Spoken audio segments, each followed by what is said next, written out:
Halo teman-teman semuanya. Di sini kami kelompok 6 PDB 24 mengunjungi kompleks makam dan Masjid Sunan Ampel di Surabaya. Di sini kami bukan hanya melihat sejarah, tetapi juga merasakan hidupnya budaya, ekonomi, dan tradisi masyarakat sekitar. Masjid dan makam Sunan Ampel terletak di kawasan Ampel, Surabaya. Masjid ini dibangun sekitar tahun 1421 Masehi oleh Sunan Ampel, salah satu dari Wali Songo yang berperan penting dalam penyebaran Islam di Jawa Timur. Masjid ini menjadi simbol perpaduan budaya dan kearifan lokal.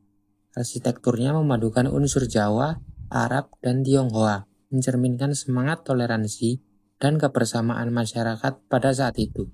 Di dalam kompleks masjid terdapat makam Sunan Ampel beserta keluarga dan murid-muridnya.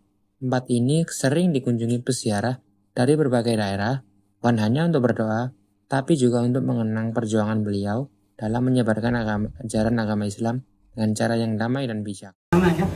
Terus sudah rumah tangga punya saudara satu, Sayyid Ali Murtado, tapi ini nggak dibedakan. Sudah 6 tahun belum. Suruh kakeknya yang Mojokerto lari lagi ke Kamboja, suruh dakwah di Indonesia. Karena Indonesia one posse seluruh agamanya Hindu, Buddha, sama yang digandeng itu apa namanya Konghucu. Dari wawancara kami, dengan salah satu juru kunci di area masjid, beliau menjelaskan bahwa Sunan Ampel dikenal sebagai tokoh penyebar Islam yang mengajarkan nilai toleransi, kesederhanaan, dan persaudaraan. Menurut beliau, pengunjung datang dari berbagai kota bahkan luar negeri. Meski kawasan ini ramai pengunjung, namun dengan kerjasama dari berbagai pihak, kawasan ini dapat tetap kondusif. Beliau juga menegaskan bahwa di area ini, pengunjung wajib mengenakan pakaian yang sopan, terutama saat memasuki area makam. Untuk yang tidak membawa perlengkapan, pihak pengurus sudah menyediakan sarung dan hijab agar semua orang dapat berziarah. Cara sinerginya toleransi yang ada di kawasan Sunan Ampel. Sunan Ampel dimasuki oleh dunia. Jadi ada orang turisnya. Dan turis itu pakai celana pendek apa celana panjang? Pendek. Supaya dia mau ke sini, kita harus sedia sarung, jilbab. Jangan dia orang dulu beli, besoknya nggak ke sini. Iya. Yang terakhir, beliau juga menegaskan bahwa ziarah tidak boleh dijadikan tempat meminta-minta kepada makam. Karena sebagai manusia, kita hanya boleh meminta kepada Allah. Ziarah hanya ditujukan untuk mendoakan, mengingat sejarah, dan meneladani perjuangan Sunan Ampel. Selanjutnya, kami mewawancarai para pedagang di sekitar kawasan Sunan Ampel. Yang pertama adalah seorang pedagang kebab yang berasal dari Yaman. Ia telah lama tinggal di Indonesia. Selama berjualan, ia mampu melayani wisatawan asing dengan baik karena dapat berbahasa Inggris. Lalu, kehadiran wisata religi ini juga membuat dagangannya dikenal oleh banyak pengunjung dari berbagai daerah bahkan mancanegara. Ya, saya asli Yaman. Tinggal di sini dan tahu. Terus karena ini kan juga banyak dari apakah ada pembeli dengan bahasa lain, kemudian Ada, siap ada bahasa Arab, ada bahasa Inggris, ada. komunikasinya selalu dari situ. Ya sesuai. Apabila kita antara masa Lalu apakah ada budaya gotong royong?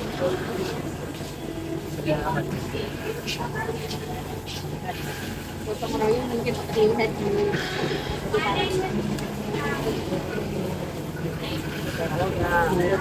beda ini. Pondok ada, pondok ada. Pondok. Pondok. Selanjutnya yang kedua adalah pedagang roti canai. Ia bercerita bahwa suasana berdagang di Sunan Ampel sangat kondusif. Para pedagang saling menghargai, tidak saling berebut pelanggan, dan tetap menjaga kenyamanan pengunjung. Ia menggunakan bahasa Indonesia saat melayani pembeli. Dan menurutnya, kawasan ini jauh lebih ramai pada hari Jumat dan Minggu, di mana jumlah pengunjung bisa meningkat hingga 2 kali lipat. Bagaimana sikap masyarakat dan pedagang di sini dalam menjaga kerukunan antar pengunjung dan pedagang yang beragam? Ya itu apa enggak? Hormati aja mas. Kalau misalnya kalau nggak boleh apa gitu harus Pokoknya saking ngargain aja lah. Mbaknya ini udah berdagang berapa lama di sini? Kalau aku ini mulai 2023 awal. 2023. Hampir 3 tahun. Nah, di sini kan banyak banget ya, ada dari Jawa, Madura, Arab. Lalu bagaimana Mbak ini menangani pelanggan tersebut? Kan bahasanya itu beda-beda kan pastinya. Iya pasti nih. Tapi aku tetap pakai bahasa Indonesia aja. Soalnya kalau orang Madura tetap tak bahas pakai bahasa Indonesia. Mau nanya, kan ada nggak sih tradisi lokal yang masih dilestariin oleh para pedagang yang ada di kawasan Sunan Ampel ini? Pokoknya kayak misalnya kayak apa Maulid Nabi kemarin itu bisa apa hajatan bisa. Cuma kalau tradisi sini kurang tahu kak. Ada aturan yang nggak tertulis kayak kebiasaan yang dijaga sama pedagang di sini nggak biar tetap harmonis dengan pengunjung dan warga sekitar? Enggak ada sih. Berarti tetap apa kayak ya udah berjualan asik. Iya. Nggak maksudnya kayak jualan kayak rencananya kan nggak cuma satu gitu Iya. kan, maksudnya bakal ada kayak ih jangan beli di situ jangan di situ kayak gitu, ada nggak kayak Cuma kan selera makanan masing-masing. Soalnya beda tempat beda rasa biasanya. kayak ada konflik gitu nggak yang Sesama nggak berjalan di situ? Enggak ada sih. Ada aman ya? Iya. Ya mungkin kalau pelanggannya yang marah kayak lama gitu, ya udah kalau nggak mau ya nggak usah gitu. Ramenya tuh hari apa aja? Strawberry campur air. Tapi kalau weekday gitu cenderung lebih sepi ya? Iya. Sampai 2 kali lipatnya untuk pengunjungnya sendiri? Bisa, bisa. Tapi kebanyakan gitu orang-orang emang dari berbagai daerah gitu ya, Mbak? Iya, banyak kan dari luar kota gitu.